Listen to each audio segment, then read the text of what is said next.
Pwede naman sana tumahimik na lang, no? O bakit sabihin, kailangan mo pa sabihin na, nabudol niya ako.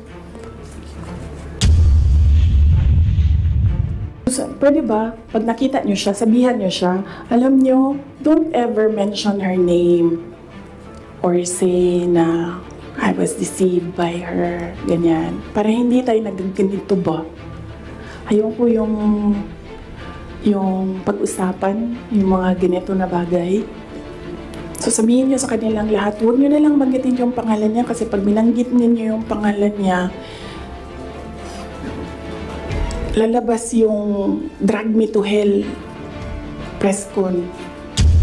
Marami ang naiinis mga idol sa ating Vice Presidente na sa Inday Sara Duterte matapos ngang lait-laitin, matapos mura-murahin at matapos pagbantaan ang buhay ng ating Pangulo na si Bongbong Marcos. Halos buong termino nga mga idol ni VP Sara Duterte ay puro galit na lamang ang kanyang ipinapakita sa taong bayan patungkol sa ating Pangulo na si Bongbong Marcos. Dahil wala nang nakitang mabuti nga mga idol itong si Inday Sara Duterte sa ginagawa ng ating presidente na kung saan nga mga idol kahit anong gawin ay mayroong napupuna, mayroong nakikita at mayroong pambabatikos na ginagawa laban sa administrasyon. At ang pinakapunot dulo lang naman ito nga mga idol ay ang paghuhuli ng administrasyon kay Pastor Apollo Kibuloy at sinundan nga mga idol ng pagsasara ng administrasyon sa Pugo at sinundan nga mga idol ng paghuhuli kay dating Pangulong Duterte na kung saan nga mga idol ay mas lalong nagalit ang pamilyang Duterte, lalong-lalo na nga mga idol itong ating Vice President na si Inday Sara. Kaya naman walang ibang nais nga mga idol si Inday Sara Duterte kundi patalsikin at palayasin sa trono ang ating Pangulo na si BBM. At syempre mga idol, ang kapalit nito ay siya ang uupo upang magawa na niya ang kanyang mga ninanais. Palayain ang kanyang ama, palayain si Pastor Apollo Kibuloy at palayain ang mga kakampi na pinakulong di umano ni Pangulong Bongbong Marcos. At ito nga mga idol ang totoong layunin ni Vice President Sara Duterte na patalsakin at palayasin si PBBM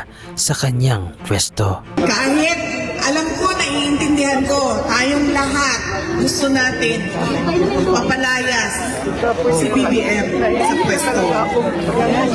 Kasi wala tayong nakikita pagbabago o pagtutuloy ng pagbabago na nasimulan ni dating Pangulong Rodrigo Duterte. Tama. Kaya ang rason kung bakit natin siya binoto. Pero ma'am, kahit man mapalayas natin ang adik na presidente natin, hindi natin mapapabalik si dating Pangulong Rodrigo Duterte. So dalawang bagay po yun, ma'am. Kailangan natin mapadismiss ang kaso ni Pangulong Duterte at mapabalik siya sa Pilipinas.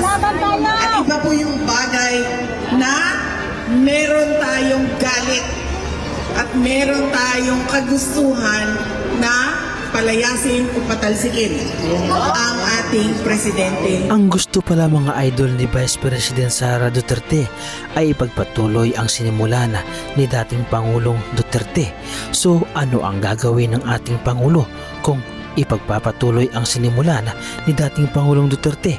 Ipagpapatuloy ba ni Pangulong Bongbong Marcos ang sinimulan na patayan ng nakaraang administrasyon? At ipagpapatuloy din ba nga mga idol ni Pangulong Bongbong Marcos ang pagpapalaganap ng mga krimen at sugal sa ating bansa? At ipagpapatuloy din ba ang pagpapasok ng mga Chinese dito sa ating bansa upang gumawa ng mga karumal-dumal na krimen? Ito ba ang nais ng ating pangalawang Pangulo na ipagpatuloy na gawin ng ating presidenteng si PBBM? Kaya pala kahit sa imagination nga mga idol o kahit sa imahinasyon ay pinuputulan ng ulo ni Inday Sara Duterte si Pangulong Bongbong Marcos, at kaya pala kaya niyang pagbantaan ang buhay ng ating presidente at ang mga kasamahan nito, at kahit nga mga idol patayin ay kaya niyang gawin. Ito ang mga bagay nga mga idol na hindi dapat ginagawa at sinasabi bilang isang lingkod bayan at bilang isa sa pinakamataas na posisyon sa ating gobyerno sa ating bansang Pilipinas. At narito nga mga idol ang mga video na kung saan nga mga idol ay parang hindi na tao kung magsalita si Vice President Sara Duterte. Hindi ko alam mga idol kung intensyon ba niya na sabihin ang mga bagay na ito, subalit kayong taong bayan nga mga idol ang magdidesisyon kung ano ang inyong pangunawa sa inyong mga mapapanood. Narito nga mga idol ang mga video at kayo na ang humusga. Actually, I wasn't feeling well. Kasi kinukulam nila ako. Andiyan na sila, umabot na sila sa kulam. Nagsama-sama na silang lahat. Kinukulam pa nila ako. May sakit na ako. Wasn't feeling very well. Nandun lang ako, nakakatayo ako doon kasi naggamot ako. Gusto ko tanggalin yung ulo niya ba? Imagine myself cutting his hand. And then I cut his hand. Ang ina ninyong lahat, Martin Romualdez, Lisa Marcos, Bongbong Marcos. Kasi may kinausap na ako na tao. Sabi ko sa kanya, pag pinatay ako, patayin mo si BBM, si Lisa Raneta, at si Martin Romualdez. No joke. No joke. Nagbilin na ako, ma'am. Pag namatay ako, sabi ko, kapamigil mo. Hanggang hindi mo mapatay sa kanya. Ang nakalagay sa ating saligang batas, no, na meron tayong dapat independent foreign policy.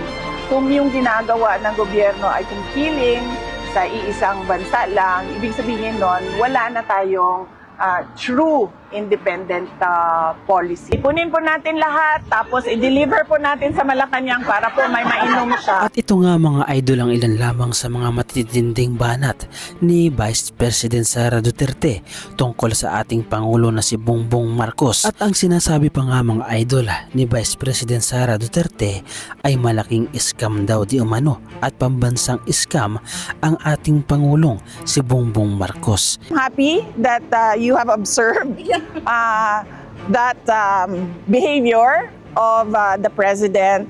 He gives conflicting statements truly the very first day of his administration. In fact, he has not followed through with any of his campaign promises, and that is an example of the conflicts with regard to our president. And budol in English is scam, no? Yeah. We're not surprised. He has the hallmark of a scammer. Ano ang masasabi ninyo mga idol sa matitinding banat at malupit na mga payag na ito ni Vice President Sara Duterte laban sa ating Pangulong si Bongbong Marcos? At kung kayo ang tatanungin mga idol, iboboto nyo ba siya kapag siya ay tumakbo bilang Pangulo ng ating bansang Pilipinas? At kung ano ang inyong kasagutan nga mga idol, ay malaya kayong mag-comment sa ating comment section. Kunin po natin lahat, tapos i-deliver po natin sa Malacanang para po may mainom siya. Kinutya niya ang suwestyon na ito ng Pangulo na ipunin ang tubig ulan. Marahil ay hindi po niya batid ang batas na ito, at ang pinapalabas lamang niya ay pag-iipon ng tubig sa timba. Hindi naman po talaga malalaman marahil ni Vice Presidente kung ano po ang pag-prepare ng administrasyon patungkol po dito sa Bagyong Krising, dahil wala po siya sa bansa at nagbabakasyon siya sa The Hague.